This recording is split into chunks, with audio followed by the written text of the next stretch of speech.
Assalamualaikum warahmatullahi wabarakatuh. Perkenalkan, saya Dian Septiani dengan NPM 23411175. Dalam video kali ini saya akan membahas topik penting dalam dunia keuangan, yaitu pasar dan institusi keuangan.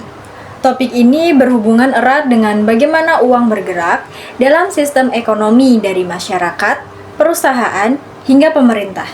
Pengertian pasar keuangan. Pasar keuangan adalah tempat bertemunya pihak yang memiliki kelebihan dana atau bisa disebut surplus dengan pihak yang membutuhkan dana atau bisa juga disebut dengan defisit. Melalui pasar keuangan, kedua pihak bisa saling bertukar kepentingan, yang satu ingin berinvestasi dan yang lain ingin memperoleh modal.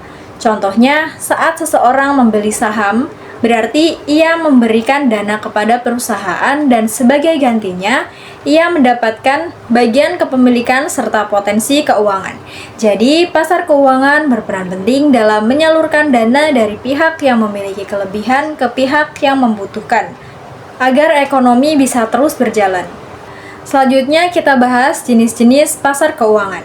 Secara umum, pasar keuangan dibagi menjadi dua jenis utama, yaitu pasar uang atau money market. Pasar ini memperjualbelikan surat berharga jangka pendek, biasanya di bawah 1 tahun. Tujuannya untuk memenuhi kebutuhan dana jangka pendek, contohnya seperti sertifikat Bank Indonesia, deposito, dan commercial paper. Yang kedua yaitu pasar modal atau capital market. Pasar ini memperjualbelikan surat berharga jangka panjang seperti saham dan obligasi. Melalui pasar modal, perusahaan bisa mendapatkan modal untuk ekspansi, sedangkan investor bisa memperoleh keuntungan dari dividen atau capital gain. Kedua pasar ini saling melengkapi dalam sistem keuangan suatu negara. Selanjutnya kita bahas pengertian institusi keuangan. Institusi keuangan adalah lembaga yang berfungsi sebagai perantara antara pihak yang memiliki dana dan pihak yang membutuhkan dana. Mereka memfasilitasi proses penghimpunan dan penyaluran dana agar berjalan aman dan efisien. Institusi keuangan terbagi menjadi dua, yaitu yang pertama lembaga keuangan bank, seperti Bank Indonesia, Bank Umum, dan Bank Perkreditan Rakyat, atau bisa disebut BPR.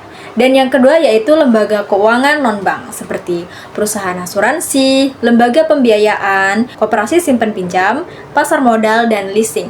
Peran pasar dan institusi keuangan memiliki peran besar dalam perekonomian, antara lain menyalurkan dana dari pihak yang memiliki kelebihan ke pihak yang kekurangan dana, lalu menstabilkan sistem keuangan dengan mengatur arus uang agar tidak terjadi inflasi berlebihan.